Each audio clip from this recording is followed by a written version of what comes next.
Welcome to another live show. In today's episode, I'm going to do something really, really different.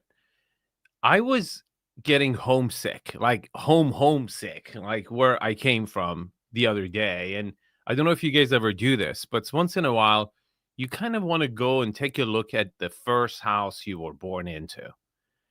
And in the quest to do that, for the first time, I realized that there's actual Google Street View of the street that I was born into in Tehran, Iran. And I was shocked and I was so happy. I don't know if you've ever done this. I never knew that I guess Google had street mapped the Tehran streets. And I was super shocked. And then everything just started coming at me and I started asking myself, so like, oh my God, do you remember that building? And do you remember this building? And oh, I remember, let me find that building that I really, really liked. And uh, and then as I was going through this experience or like just kind of quest for nostalgia, I was like, wait a minute, this could be really interesting. And uh, these properties that I am seeking were fundamental and essential to my quest in curiosity to become interested in real estate because I was always very, very curious about beautiful homes when I was a kid. And I paid attention. I paid attention to layouts. I paid attention to the architectural style. I paid attention to the facades of the building. It was a subject matter that I would discuss with my dad and other people, and I would listen into. So when I discovered this, I was like, maybe I should do a live or an episode out of this. We'll do a live. We will, in this episode, I'm going to take you guys through the street that I was born into in Tehran and pretty much lived all my life before I moved to the United States. Not pretty much all my life until I moved to the United States. And then I'll talk about residential real estate in Tehran. I will talk about some of the properties that inspired me in Tehran that got me really interested and raised the element of curiosity in my mind to become interested in residential real estate. And then we're going to look at some of the newer stuff that is being built in Tehran, Iran, because there's a lot of there's some hits and there's a lot of misses as well. Like any other city in the world. And I thought it would be something cool to share with you guys because I don't think any of you guys have seen any. The only residential properties you might have is seen from Tehran might be some, missile hit complexes from the 12-day war that just happened recently. So I wanted to give you a little bit of a history, context, my journey in residential real estate, and what's happening right now. If you're watching this for the first time, I ask you to like, subscribe, especially the like button. It really helps promote the live. I want to make these lives. This is, I think, fourth or fifth live I've done on Thursdays. I come live every Thursday at 10 a.m. Pacific Standard Time, and I really enjoy it. I think it's something that I want to get better at. And I normally do interviews with strangers, but we had a last minute cancellation who's probably going to join next week. So I thought this would be a great opportunity to kind of go down the memory lane, see where your your Arvin Haddad YouTuber kind of comes from and his perspective on real estate. Okay. So without further ado, let's jump right into it. Okay. I'm going to start with first and foremost the street or the main street I was born into. Now, before I give you guys the street view, I'm going to zoom out from here and kind of show you guys the map of Tehran. I believe in the actual city of Tehran, there's about 8 to 10 million people. In the whole metropolitan area is significantly more, maybe 13 or 15 million people. So it's a very, very large city, both in space and also population, and it's very vertical. When I was living there as a kid, there were a lot more single family homes, or we will call them villas, in Tehran. But because of lack of strict zoning and massive population growth, they've all been turned into initially 5-story buildings. Now we see a lot of 20-story buildings, 30-story buildings, so much, much taller. Um, if you've ever traveled to, I would say the cities that look most similar to Tehran, I'm gonna actually do a Tehran um, pictures, images, so you guys can kind of see the architecture, some of the houses that exist there. This is a very famous building in Tehran, and one of the best areas in Tehran. I think it's like kind of a French design that they was inspired. This is another element about Tehran that you need to know is it's actually very high elevation.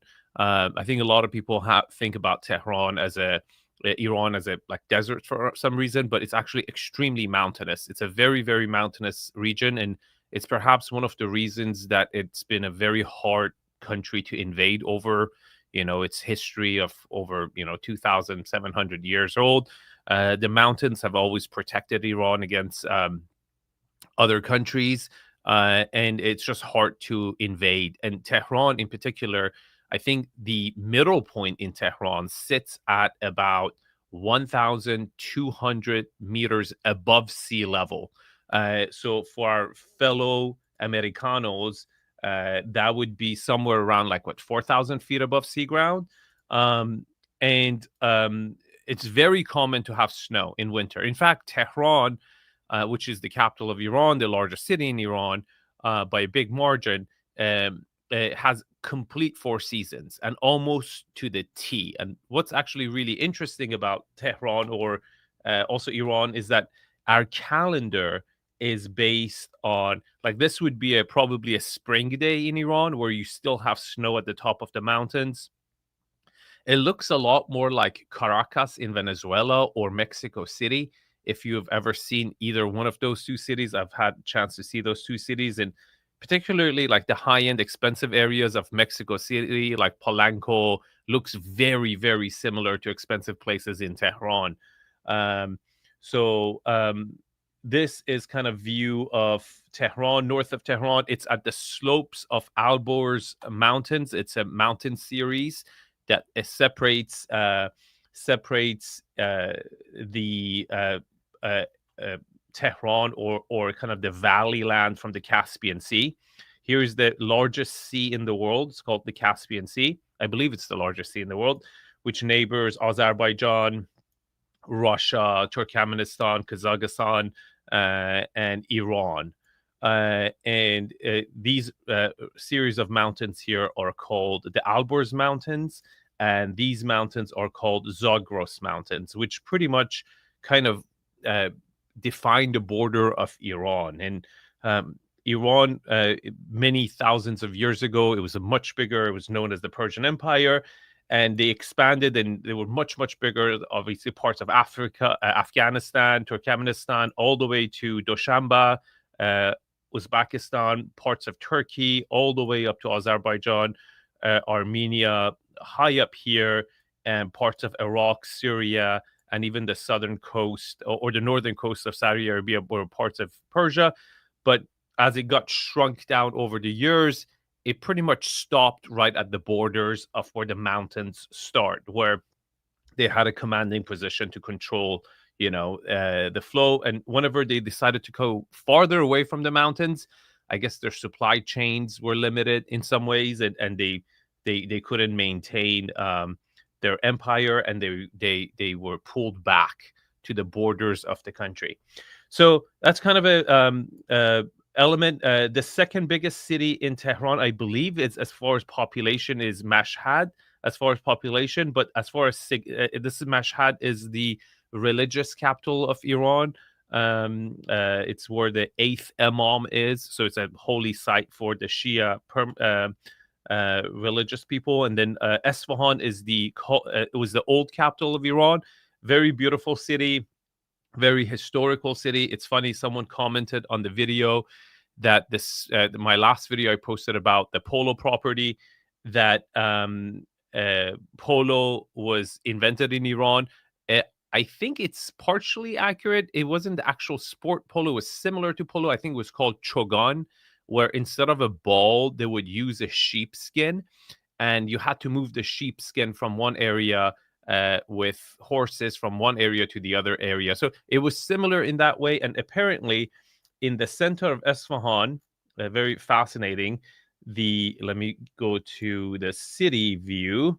Um, Here we go. This is the big square, Nakhshe Jahan Square. Apparently, this is the one of the biggest squares in the world. This square was used as a chogan, or now we know the sport as polo field. Again, I'm not going to go to Esfahan because it's deserves its own um, probably episode. But it's a beautiful historical city. It's the old capital. It was the capital of Iran for almost thousands of years before it was moved by the Qajar dynasty to Tehran. Now, let's go back to real estate and where I come from. Just to kind of give you a very rule of thumb about Tehran and property prices, it's pretty simple. The more north you go, it gets more expensive. There are a couple reasons for this. One is that it becomes greener as you go higher. There's more water coming down from the mountains. There's a lot more trees. And previously, Tehran, this was not even parts of Tehran. It was called Shemiranat, where it was a very mostly I would say, not necessarily farm, but vacation homes, shall we say? Okay, maybe some farms as well. But it was a very like huge yards, huge palaces, and not palaces as we know it today, but estates area where the kings and the queens and the people in the darbar, which is the shahs, would live in. So Tehran was mostly designated to here. You can see this is Golistan Palace. This is one of the palaces used by the Qajar dynasty. I think it still holds functions for the Iran's president. This is the old airport. When I flew out of Iran, I used this airport. Now it only does domestic flights. Then the new airport is outside of city. Now, so rule of thumb, as you go up north, okay, property prices become more expensive. I think probably the best neighborhood map I could find is here with the streets, okay? When I was born, we lived in the neighborhood called Jordan, which it's not after Michael Jordan. It was named after the country of Jordan. At the time, Iran and Jordan had a very friendly relationship, and I think the Shah of Iran named this area after the country of Jordan. Now I think it's called Africa, or after Nelson Mandela or something. They've changed the name after the revolution. But at the time when I was living here, this was the hippest area. Not necessarily, it was very expensive. It was considered definitely very upscale neighborhood, but not the most upscale neighborhood. But it was certainly known as the most trendy, coolest, best restaurants, best shopping, where you would go hook up with girls. And it was like, how would I say? It was like West Hollywood or Venice, if you're familiar with LA. The most touristic area. Every other person anywhere else in Iran would know the street because it was the most popular street. The most expensive area was Elahiye, and it still is probably to today, and possibly, which is the area right above here. Now, if I'm going to switch to the satellite view and everything, but pretty much anything. I would say the middle class area was probably Abbasabad. By somewhere around this line was pretty much middle class, and then the south of Tehran, like Javadiya here, is a they even had a funny accent right by the railroad station. Tehran's main railroad station was considered downtown and like the poor area of Tehran. And then the city grew west and east.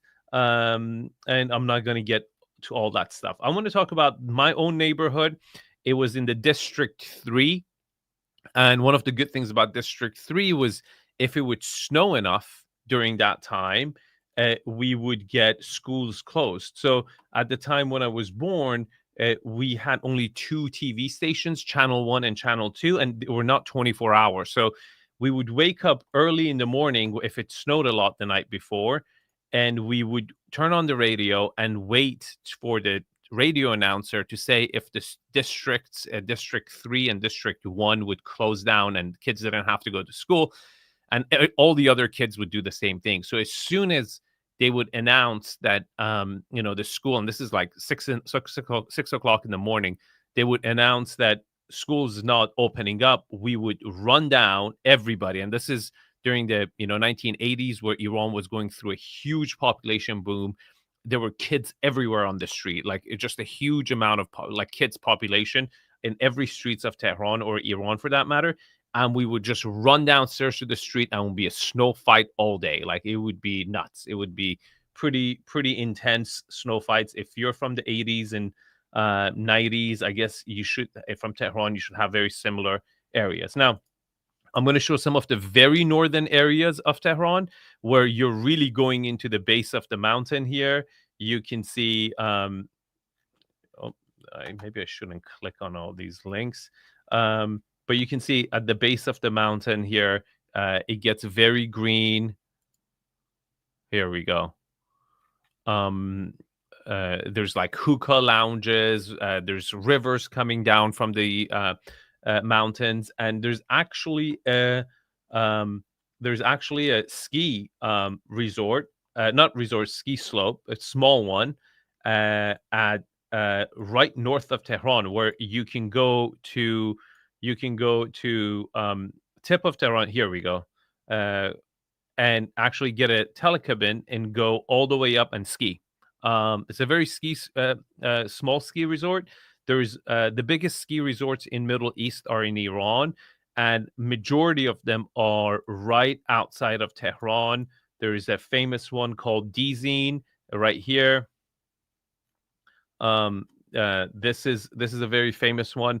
This was Shah's Palace in Dizin. I don't know if you can find a picture over here. But there's Shemshak. There's 4 or 5 ski resorts here, where I learned how to ski. There's Darbansar. There's another ski resort over here. Let me see if there's any pictures here. So this is a smaller one. As you can see, the big one is Dizin, and that's where we would go almost every year for skiing. Let me see if there is. Yeah. So this is Dizin, and this is the tallest mountain in Iran. It's kind of it's like Fuji Mountain. You know how Japan's got Fuji Mountain? We've got Damavand, which is, I think, ranks about maybe the 5th tallest volcanic mountain in the world. But it's legendary in Iranian literature and everything. And you can see the ski resort over here. It's very wide, very European looking. And this is where I learned how to ski. Yeah, very large, I would say. Definitely pretty solid for you wouldn't expect it in Middle East, at least. And we would stay at one of these houses, actually, these chalets. So every year, these chalets were not easy to rent. But my dad knew the person who was in charge, and we would rent these chalets. I have a lot of videos and pictures from renting these chalets, and they were ski in, ski out, and we were staying these for weeks during the holidays. And yep, that's about it. Okay, so, and this is, I think this picture is taken from the top point at the mountain resort where you get to see this. I think I have a similar picture of this myself, but that give you guys a little bit of context as what's going on now. My life as I guess till I was born, till I was 14 years old. Okay, now that having said that, let's jump into the streets of Tehran, and I will show you guys my own street that I was born into. And at the same time, I would point out some of the properties that really inspired me at the time, and they're still very, very, very fresh in my mind as far as what it was. So here's District 3. District 3 would be considered an upscale neighborhood. And let's jump in and put put my thing over here. Okay. All right. So I remember this building being built at the time. It wasn't finished when I moved out of Iran. This building was right here. This building is new. Now, everything was very walkable considering it's like a big city. I remember walking this street or called Jordan many, many times, running errands, buying bread, buying yogurt, buying stuff for my parents. They would send me out super, super safe growing up. Um, and at the time, it wasn't so, shall we say, commercial. I think one of the reasons where my parents moved out of that this street was because it became extremely busy. It has a major, massive traffic issue right now. To go through it, it takes a very long time, and it's very difficult. So I think that was the main reason. Now it doesn't have the entire grid for the street, but I believe I can go from here. Okay. Okay, here we go. So this is a little bit lower on the street. So it doesn't have that part. This is the building when I was growing up that I loved. And it's still there. It's one of the most beautiful. It's an apartment complex. It's not a single family home. But this building, I used to die for this, and I used to look at it all the time. Why? Because when I used to walk to my school for the first grade to third grade elementary, but then I changed my school to another school, and all the kids in the school would have to come wait over here on the street. Will have to come wait over here and wait for the bus to come pick them up. So imagine like 50 kids would stand here, and different buses will come, so everyone will walk away from the bus, would not pick you up from your door. And all the kids will come to this little corner, and the street will come and over here pick you up and go. So we used to sit here and look at this building. But I even knew a bunch of little kids who lived in this building, and it was extremely interesting to us how dynamic it was, how it had different roof lines. The brick, it had these tiny, like we called it 3 centimeter bricks, Sesanti, where it had these really tiny little bricks at it. And it just didn't look like any of the other buildings that were being built. Now, this is at least 50 years old, by the way, this building. Okay. And you can see a lot of the newer constructions. If I was, again, was going to complain about the current status of architecture in Iran, is that they build a lot less of these. Now, I will show you some really good ones that they are, but generally speaking, I guess considering the cost and the construction costs and the condition of the economy in Iran, people are so desperate for just housing that they will live in anything. So this is considered seriously luxurious in today's standard. Um, this was another building that I really liked. I thought it was super, super cute. Um, there was a girl I had a crush. She had a crush on me on this street. She used to check me out when I used to come over here. Later on, in life, I connected with her. Um, my brother had a crush on a girl who lived over here. Um, this was our neighbor, which was a two-story villa house, which they've separated at the time. Now it's like a five-story. Again, this five-story structures are very common in Tehran, mid-rise, I guess, or low-rise. And then I think you can pay extra and get extra, like higher flooring. But this used to be a two-story villa, and there were two brothers with their wives and kids who lived here who were our neighbors. Um, and then this building was the building right in front of our house, which was also a villa.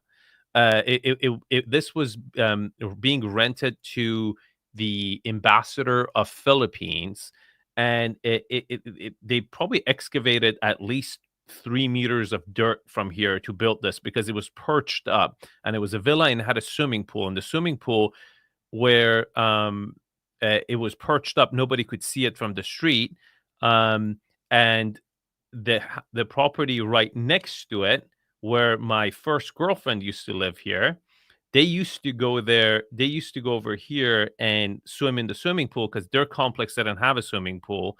And they became friends with the ambassador of Philippines. So they would all the girls from this building would go swim over here, and we used to at some point throw our balls, our soccer, and we used to play soccer here on this street right here. Okay, this is we would set up goals and we would just play soccer for days. Like right after school, we'll put the backpacks up, come down and play soccer, and we will and the older kids in our thing. I remember climbing this. Now they've covered the holes over here, but it used to have these holes where you could go up, and some of the older kids would like go over there and try to check out the girls, that our neighbor girls. And this was the building I was born into.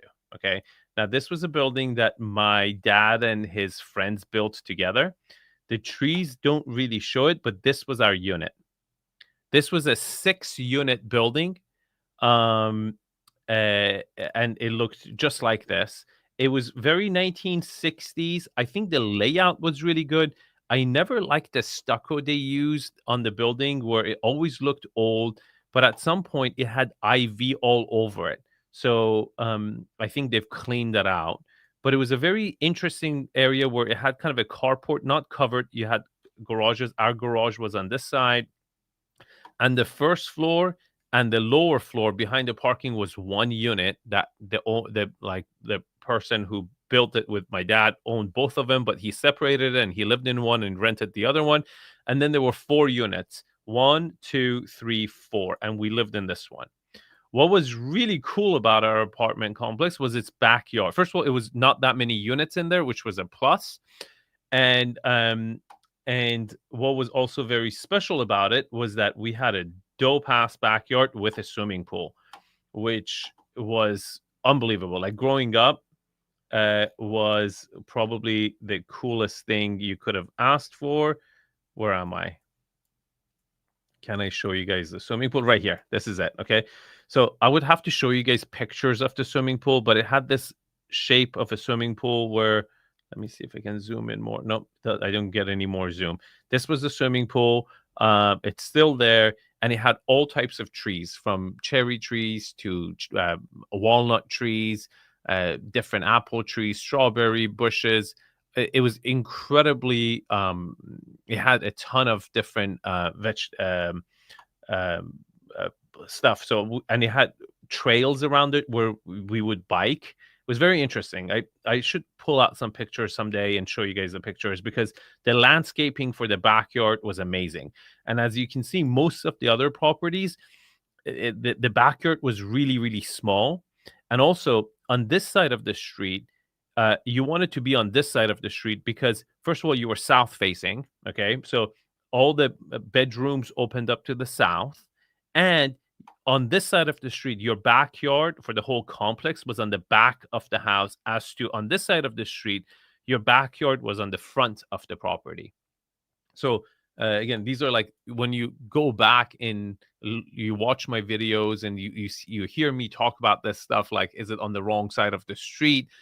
These are some elements that have been really ingrained in my head from all these experiences I've had. So just the city code, you can see the swimming pool. This is the main street. The swimming pool of this complex is at the front, and all the swimming pools of the houses on this side, like our house, was in the backyard. Okay. Um, so long story short, we used to live, I used to live here, in front of this area. Now, our street was a very popular street also. And the reason it was popular, come on, drop it. Drop it. Here we go. The reason it was popular was multiple things. One, there were a bunch of embassies in our street. I think the embassy of Oman was in our street. The embassy of bunch of it was like a prestigious area. Again, it wasn't the most expensive, but it was prestigious. But it held the most important festival that kids my age were interested in. And Iran's calendar system is very, I would say, I would describe it as very metric, very organized and exact. And the way it starts is that each calendar year starts with the first day of spring, and there are 4 seasons, 3 months in each. So you have spring 3 months, and then summer 3 months, and then it's very organized in that way. Very good for, I guess, farmers, because it was very organized and it's very exact. So according to the Persian culture and tradition, the last Wednesday before the New Year, we have a fire festival called Charshambe Suri. Now, if you ever visited Valencia in Spain, they also have very interestingly, the last Wednesday before spring, they also have a fire festival, which I did not know it, but it's exactly the same concept, which is very strange for Iran to have it. And the only other place I've ever heard to have this festival is in Valencia, which is nuts, by the way, very crazy. And what do kids do is this. Let me show you guys what the kids do. It's a fire festival, very intense.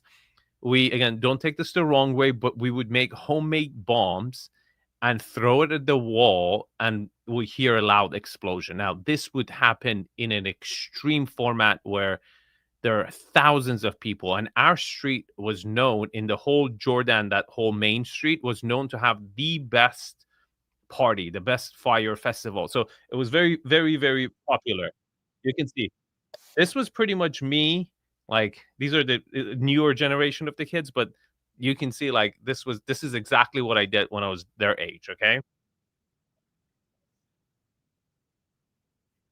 those are homemade bombs that you mix two things, and then look at this.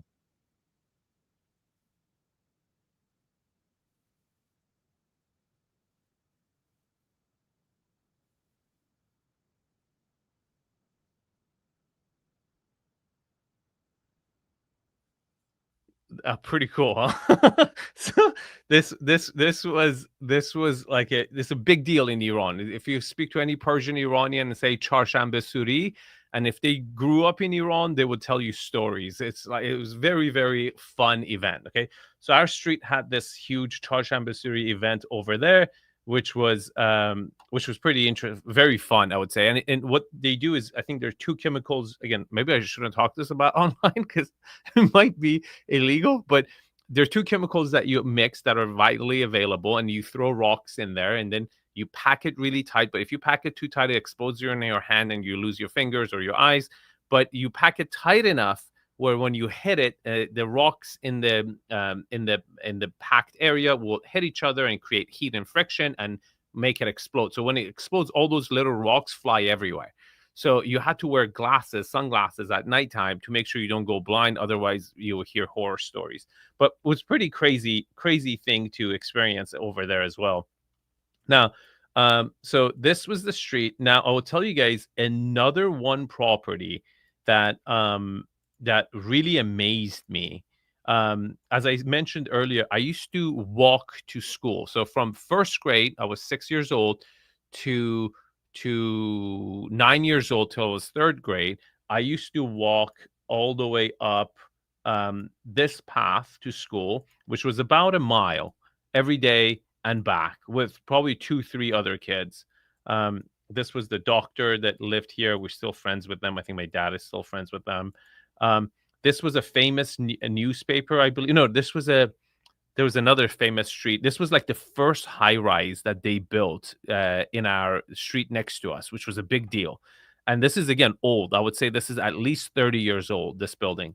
Um, Again, to me, another city that kind of looks similar is Athens. It has this kind of 1960s elements. So I would go down the street, and just so we don't have to walk the whole entire street, I would go down this street, come all the way down to um to um what was have they changed the name? They keep changing the names of the streets in Iran. Um, it'll pass Esfandiar, Bahrami. But I think they've changed the street. But it was one of these streets over here, where I will walk all the way into the end of it over here. And then also I would this was a big what's it called? Big park, one of the biggest parks in Tehran. And oh, this is interesting for you guys. You know how like during the 12-day war they attacked the this building. This building was hit. It was very close to where we used to live. Let me get rid of this and go over here.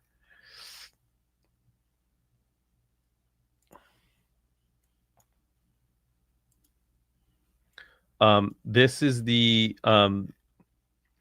okay, now this is all going to come together. Okay, this, I don't know if you saw the explosion of this city, this this building. I got to show you because this is going to tie the whole story together. This was a building built by this guy, Sabit Pasal. Hold on, I got to find it for you guys. IRIB building explosion.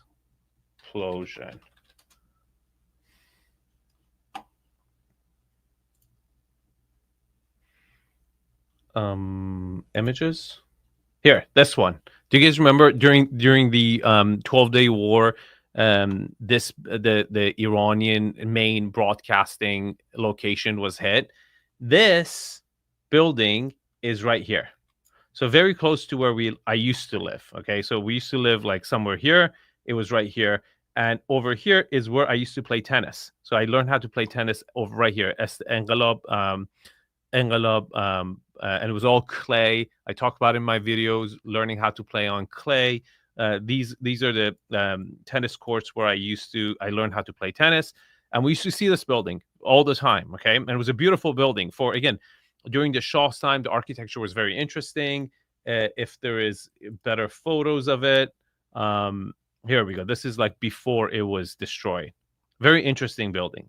Now, where this interesting story comes into play is that this building was built by the person who established Iranian television, like the first TV network in Iran. This is during the king's time, okay? And I'm going to show you his house, which was the biggest, craziest house we had ever seen in Iran, considering how everything was vertical.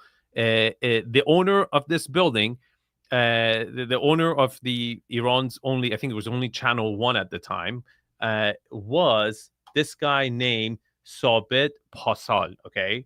And this gentleman who escaped after the revolution, his house was very close to where his work was, and over here. Look at this. This was his house. Now, just to put again, and then so I was to finish the story correctly. So first 3 years I went to one elementary, and then I switched elementary for fifth grade and fourth and fifth grade, and then for middle school, which was 6, 7, and 8, I started again walking to another school, which would be over here, and every day somewhere around here, and every day I would walk up the Jordan Street, and I will walk right past this. Now this building was an inspiration, and you will find out why. Look at this. This was the wall. First of all, you couldn't even see the villa. Okay, later on, like it was completely walled in.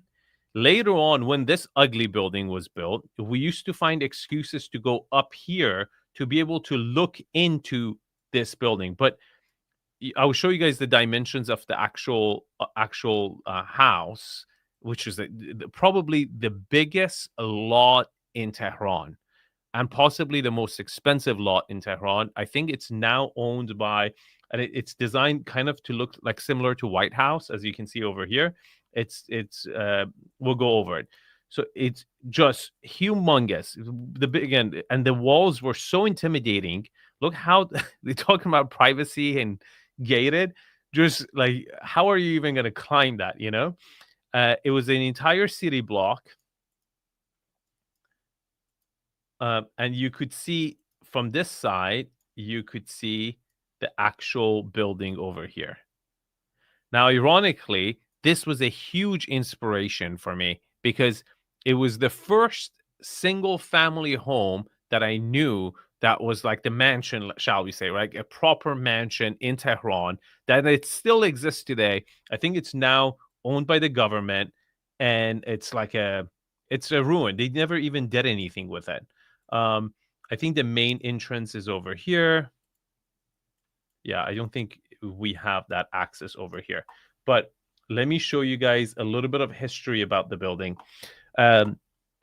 Sobit Pasal is a historic palace located in north of Nelson Mandela Boulevard, which used to be called Jordan, nicknamed the Stone Palace, Iran's Palace of Versailles. It is Tehran's largest historical house. Okay.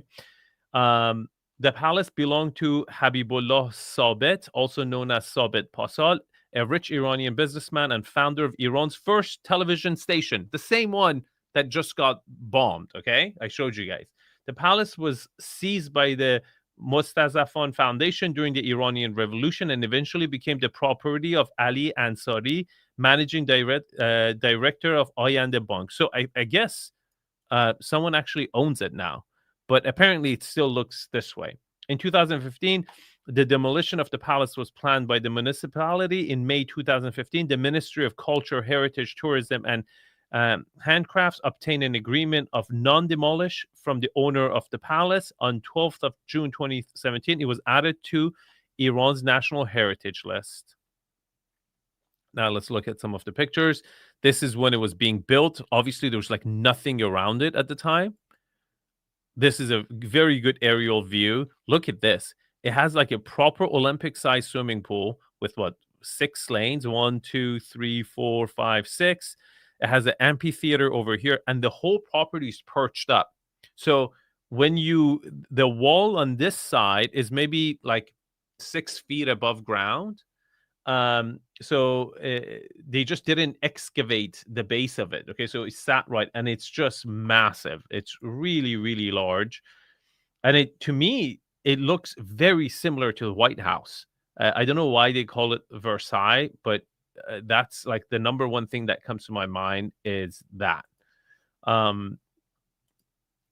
Here's the like amphitheater for it, but it's in ruins. It's in complete ruins. I think I even saw some pictures of it on the inside of it that looked how ironic. But the funny thing is that this guy, I believe he was Baha'i, and okay, we have an Amber Alert. Okay, I believe he was Baha'i, and after the revolution, he was very close to the Shah of Iran. They were buddies, and after the revolution, he bailed, and I think everything became nationalized. The television became nationalized, but you can see him here. This is him. You can see this is a picture of him. By the way, the television network was only one of the things he owned. He owned a lot of other industries in Iran. This is with the Shah of Iran. You can see it again, the property from different angles.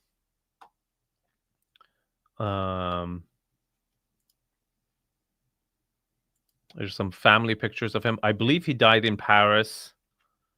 Here's another picture.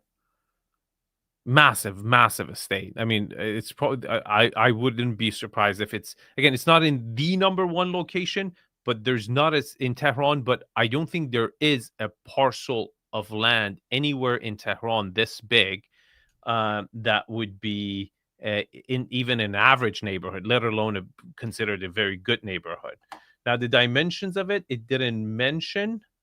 I think I want to say was 1 hectare. Parcel size.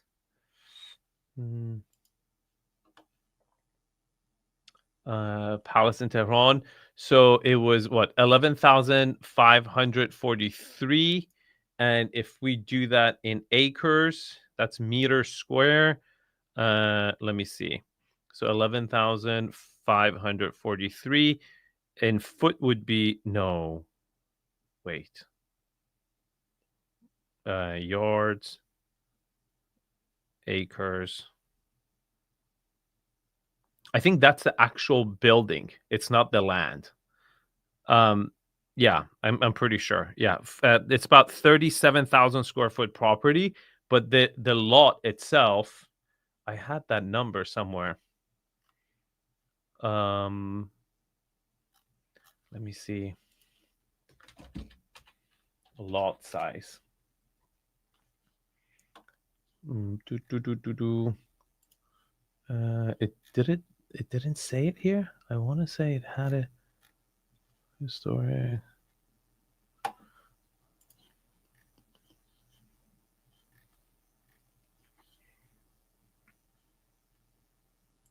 Hmm.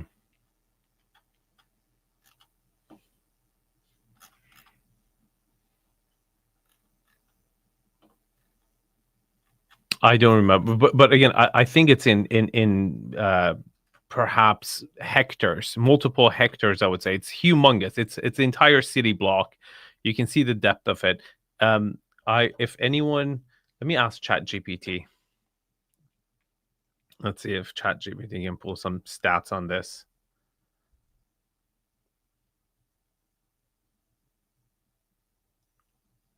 Let's see. Come on, there are people waiting. Come on, buddy. Should we type it in? What was the size of the lot in meter and acres? Okay. Now, having said that, while we're gonna find that out, um, square meters. It says 2.8 acres. I don't know. 11,000. I think that was. I think it's bigger than that. We'll see. I don't know. It says 2.84 acres. The lot approximately 11,500. Could be 2.84 acres. I guess maybe I thought it was bigger than that. But again, for like central Tehran, it's a very very big number. Yeah, that. Wait a minute. 2.84 is 1 hectare, isn't it? I think 1 hectare is 2.5 acres. So I guess I was right. Okay, now let me show you guys some new properties. Okay, now that was the state of affair many years ago. And let's look at now what they're building in Tehran. I haven't seen this. I just found an Instagram of this real estate agent Arezu Pazari Arezu Paziroi, who kind of specializes in I guess ultra high end in Tehran. So you're probably not going to understand what she says, but let's see. Um okay, so Zami. Okay, so this would be ejare. So this is for lease. These are for sale. Let's see what we got. Come on, Arezu. Show us what you got, sister. Okay.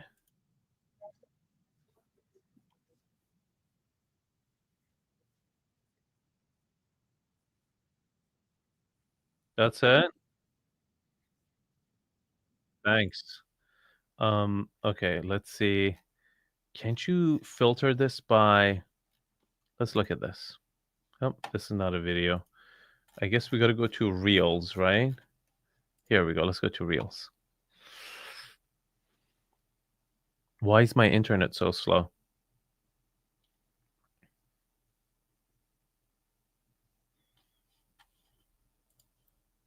Let me close some of these windows.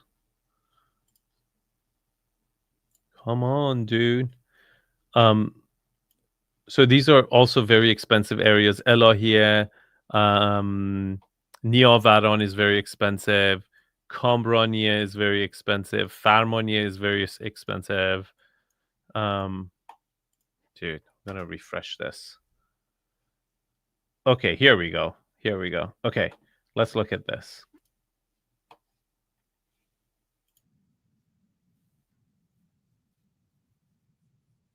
Okay, so this is she calls it Hermes building. I'm sure it's not by Hermes. Okay, there's no copyright rules in Iran, so people just you can pick up any you can build a Microsoft building, and I guess they can't get to you. Okay, but he said 750 per square meters. Okay, so 750 million toman.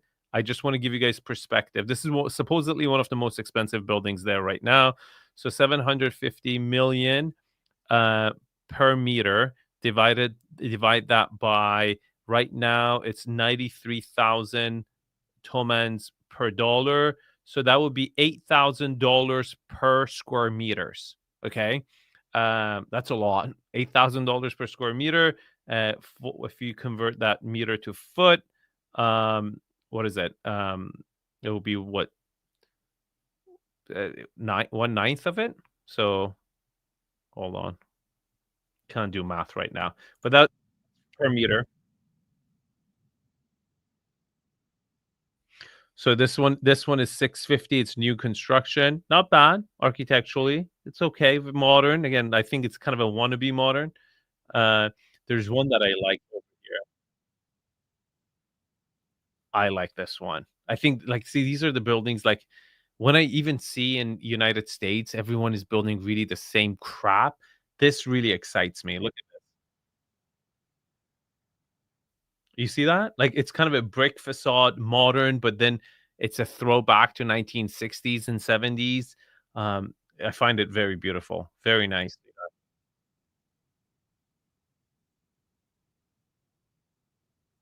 Yeah, this is again like kind of a modern wannabe. Um, hold on, let me ask Chat GPT. I'm curious to know per square foot. How much $8,000 per square meter be in square foot? Absolutely. Let's break that down. So Just give one me the square answer. meter is sure. If something is $8,000 per square meter, that translates to about 743 per square foot. So that's the conversion. That's still expensive. I think considering the currency conversion, because the Iranian currency is doing horrible right now. So for the fact that it's trading at around $700 a foot, um, the ultra high end in Tehran, I think it's still expensive because, mind you, 2 3 years ago, it would have been probably $2 3,000. The currency has dropped that much in the last 2 3. I mean, it drops all the time, but it's been worse than previously.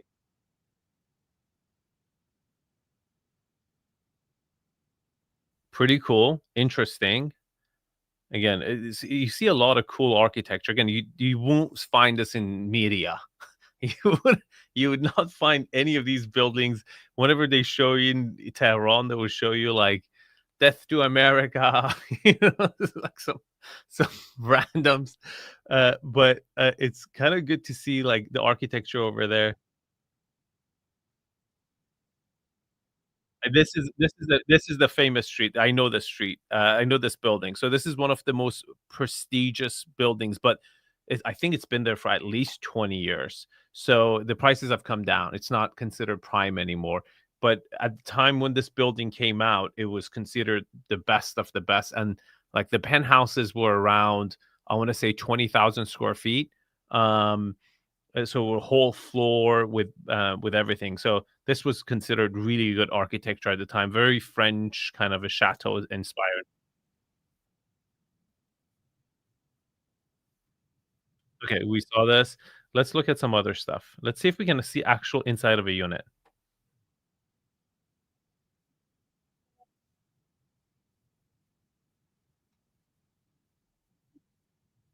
Holy moly. Okay. Zafarani is another very, very expensive area. And he says where the diplomats live. Like there's any more diplomats in Tehran. Like I don't think there are that many diplomats left in Tehran.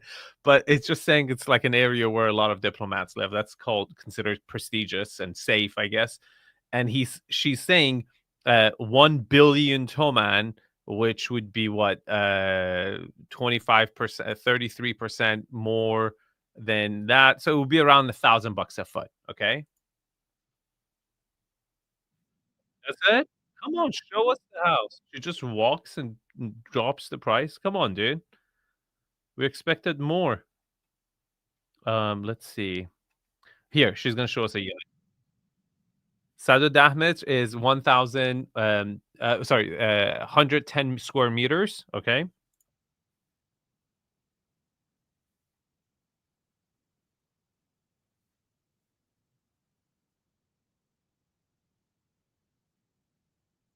4.5 meter ceiling height.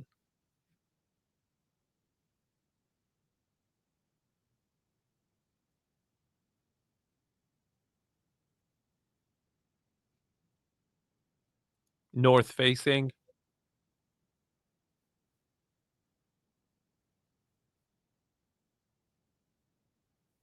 2 parkings.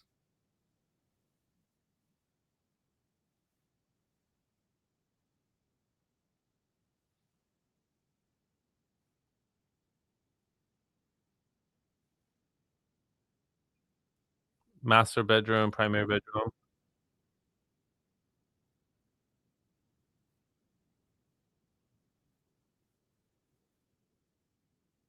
So it didn't have a walk-in closet. This is a smaller unit. It says it has this was the 110 square meter. It has in the same building, it has a 145 square meter, 135 square meter, 165 meter, depending which one. It has 1 to 3 bedroom units in this building.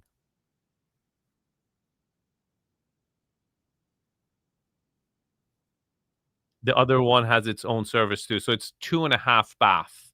So this one has its own bathroom as well.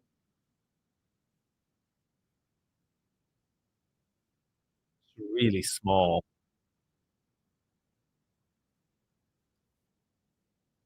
So both of the whole unit was north facing, not ideal. Let's see what else we find. What is this? Okay, so it says Borj Bog means garden high rise. Okay, so I guess it has rooftops and everything. Okay,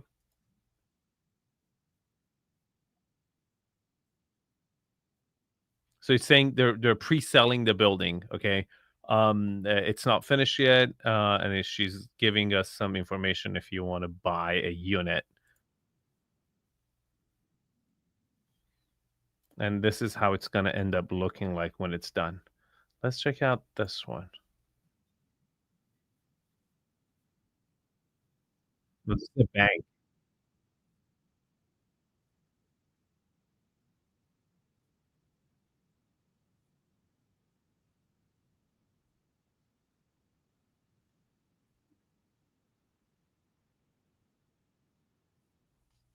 Okay, she's promoting some bank for some reason. Okay. Um, let's see what else she's got. Oh, this looks interesting.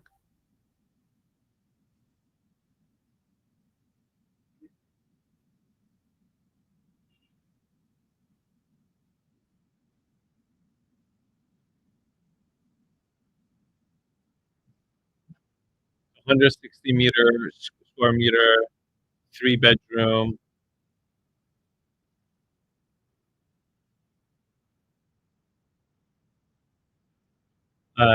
450 so 450 million per meter. So this would be around $350 per square feet.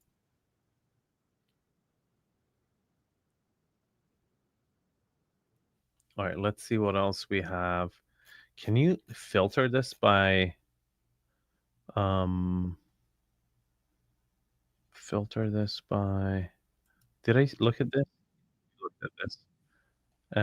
This was it.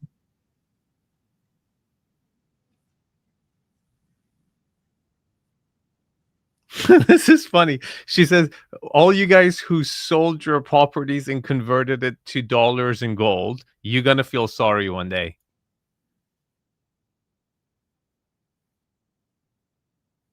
I'm not gonna delete this video. My name is Arezu Pazirai,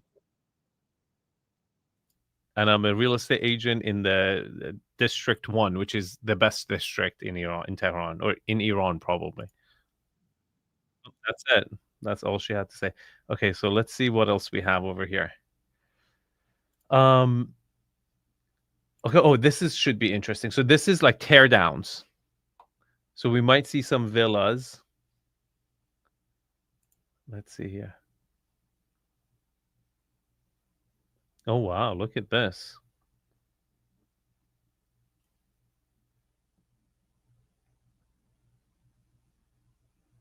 Okay, these are not done yet. The lights are still hanging. That's a good terrace. You can set up furniture in it. That's important.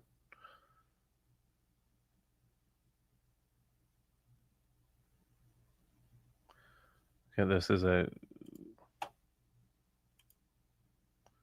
bourgeoisie. Let's see what else we have. Where's the sound?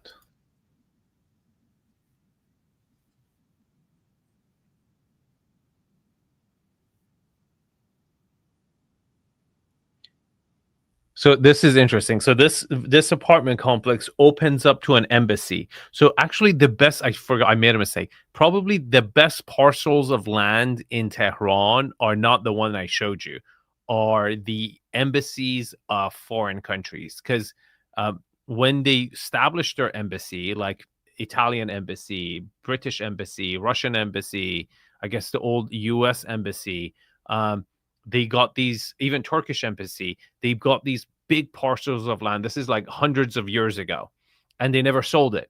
So some of the best units are units that look into the embassy because it looks like a park and it's a green and there's like a couple very small building in there. So this, I'm 99% sure it's one of those units looking into the embassy.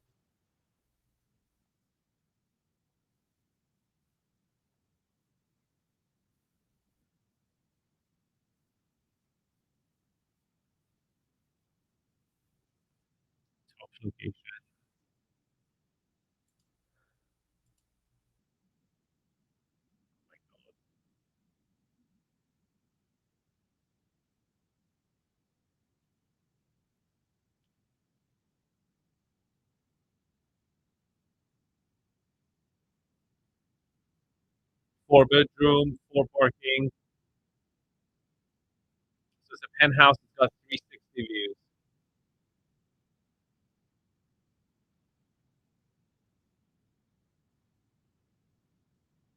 Oh, this is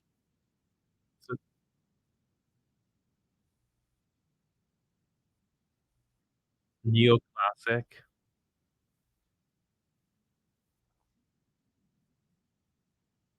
full furnished kitchen, 3 parking space.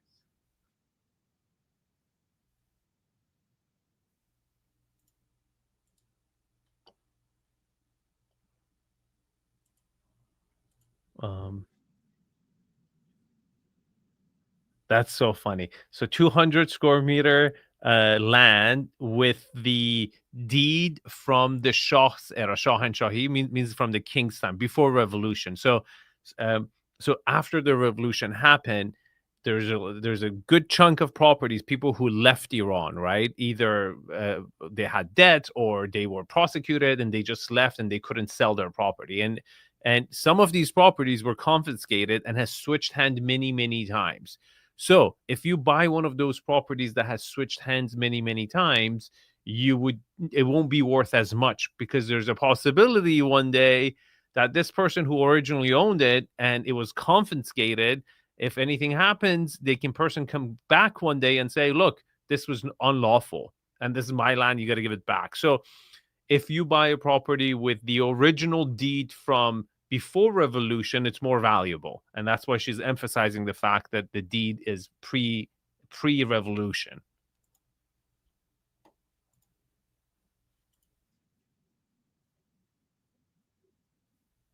Not showing it.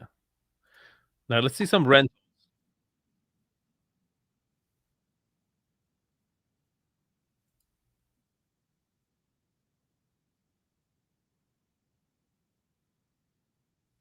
370 square meters, one unit per floor. Nope, not much information. Okay, guys. Uh, hope this was educational for all you guys. Thanks for hanging in there, listening to me talk and reminisce about Tehran and kind of some of the inspiration about my my childhood and what really got me excited about real estate, and the current state of affair in Tehran in as far as residential real estate goes. I appreciate you guys supporting me. Let me know if you want me to do more stuff like this. I find it again. I just kind of was just fascinated with the fact that you had a street view from the street that I was born into. So I was like really interested to see it because I haven't seen that house in what 20 years, third more, way longer than that. So when I saw it, I got super excited, and all these memories started flashing in my head, and I was like, maybe I should share this with you guys. So give you guys a little bit feedback as far as that. Okay. Love you guys so much. If you have any questions, I actually would answer a couple questions if you're interested, or just have questions about anything, what I covered right now. Ask a question and I would answer it for you guys. Any questions, guys? Very interesting episode. I enjoyed it very much. Would like more of it if you're up for it. Okay. Thank you. Thank you. Sure. Any other? It was great. I learned a lot. Okay, cool. Yeah, I mean, Tehran itself is like one of the biggest cities in Middle East. I think after Cairo, it's the biggest city in the Middle East. So there's we just covered like the smallest portion of it, right? And I'm nowhere even an expert on Tehran. I mean, I just know from what I know. But I do watch these videos where these realtors show their properties because I'm interested, and I've always wanted to critique one, but they're just so short. They're like all these short videos are like reels. There's no like proper, mansion tour of any of them. That I think I found one that was like 2 minutes. So, and it was all over the place. It was jumping around. It wouldn't make good content. But I've been fascinated about doing a mansion tour video pretty much anywhere in the world. Like I love to, analyze different properties around the world. It's educational for me, and I think it would be entertaining for you guys. But I keep looking at these like realtor videos that they're promoting to sell their property. When did you move to the US? I moved here in 96. I started high school in the United States, but I had been to United States many, many times. I had come here for summers, many, many summers. So I think the first time I came to US, I was 6 weeks old.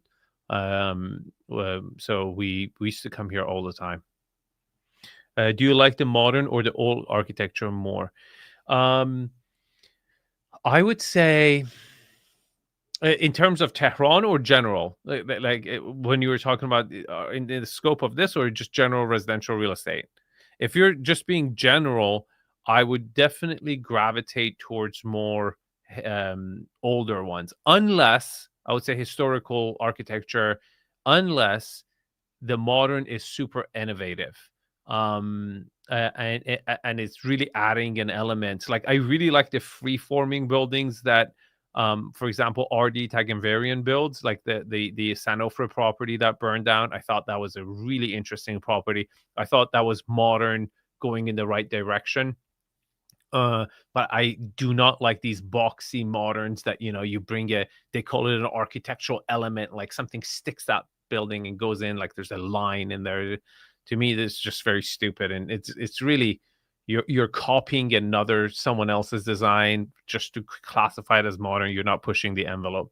Do people in Tehran prefer apartments or mansions? Oh, they 100% would prefer mansions. It's just extremely expensive to find a mansion, and there are very, very few of them because it's so profitable to tear down the mansion and build it like a 20-story. And now, even if you do find a mansion, it would be extremely old, and it's tucked between two high rises. So if you're looking for that like villa, like mansion vibe, you got to go outside of Tehran to by the Caspian Sea. There's a lot of villas there where it's very green and like jungle forest, or in the mountains by the ski resorts, you find a lot of villas there. So most wealthy Iranians in Iran and Tehran, they have a main house in Tehran, and they have a weekend home either in the mountains or in the north by the sea, or east or westward. It would be like a compound or something, like how would I say, like a off grid, like a little bit of fruit trees. We call it bog, where there's a swimming pool, there's a 1-story building, and it's maybe 1-acre lot where you go in to relax and everything, get away from the hustle and bustle of Tehran. Very, very common. Arvin, why are nice apartment condos similar to those found in Tehran so hard to find in the US? So, having said that, I obviously showed you guys the nice ones in Tehran. Okay, there's plenty of ugly ones there too. In fact, if I was gonna say ratio wise, probably we make nicer ones here than in Tehran because there's a lot of pressure over there. But I think architecture, I guess not to blow my own horn or why I think this channel is so important is I think it's so important for me to analyze different properties from around the world. I think what happens in a lot of cities, you get this tunnel vision of what's being built in your city. And architects and developers don't experiment with what's outside of that. So in one of the reasons I get hired for Inner Circle, where people consult with me for designing, building, remodeling, finishes, interior design, layout, all that stuff, is they want someone who's seen a very broad scope of properties. For every video I make, I probably analyze 5 other homes and I don't make videos on it. So I only pick the properties that I think would make good content. So I think it's one of the benefits of the Inner Circle is where you come in. I know I'm consulting 2 properties in Japan right now. Like I'm consulting 2 in Philippines. Like you wouldn't ever get access to that. I'm consulting from Africa to like, again, I'm naming the ones that you wouldn't think I do. Of course, I have plenty of clients, Inner Circle clients in America. I have plenty of clients in Europe, but Dubai, multiple clients in Dubai. So I think it's a gift for me and it's a gift to you as even a casual viewer. You get exposed to different type of architecture, different type of analysis, and I try to analyze them in the same way. So I think the biggest flaw is that developers and architects really get zoomed in one design. um I think the architecture in Iran for apartment buildings, actually the high end, the really sophisticated ones, like the one I showed you with the red bricks, there's some incredible architects there that really do this whole mid-rise buildings extremely beautiful. There's a hint of the Persian culture in there. There's an element of the 1960s and 70s. And they do layouts beautiful. I've seen some of these layouts that are just beautiful layouts. So whenever you can find an inspiration from like a country like Iran where it's so excluded from the world and you would never hear about architecture and layouts and facades in there, you can get access to that and learn what the local architects are doing there. It's amazing. And for them also being kind of stuck in that rabbit hole of just kind of looking around themselves, it's good for them to look at what's happening in France, what's happening in New York, what's happening in other areas in the world, right?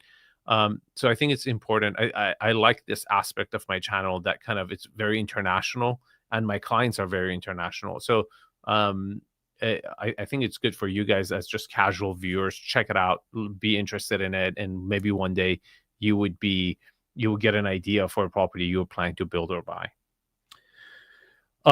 With that being said, I love you guys. Thanks for always supporting me. And I got to go make another video today. I have this, I think there's a property in Saint-Tropez, supposedly the best property in Saint-Tropez that I'm going to critique and hopefully post it for either Sunday or next Wednesday. The property I'm dropping for tomorrow is very interesting, actually. It's a property right outside of Oxford in England, done by an award-winning architect, and you will see how well they've done. Thanks for watching. I love you guys. If you haven't liked the video, please like and subscribe to the channel. I would really appreciate it. And leave your by the way, I read almost all the comments you leave. As I'm growing the channel and going to 2 videos a week and now 3 videos a week and possibly going to 4 videos a week plus a live, I'm going to have a lot less time answering comments, but I read almost all of them. Okay. So when I post a video, even if I'm not responding, I'm reading your comments. I'm taking notes. I'm getting inspiration. Thank you for a lot of these videos that you guys send me. Keep sending them. Again, every video that you guys sent me to critique, I look at it. and see if it's a good fit, because I get a lot of ideas from videos that my current viewers know I would do a good job or I would be interested in it. So a lot of these videos come from your suggestions. Thanks to you for that. Love you guys, and I will see you guys in the next live on Thursday, and I'm dropping the video on Friday and maybe one on Sunday, not on Wednesday. Thanks for watching, and take care. Bye-bye.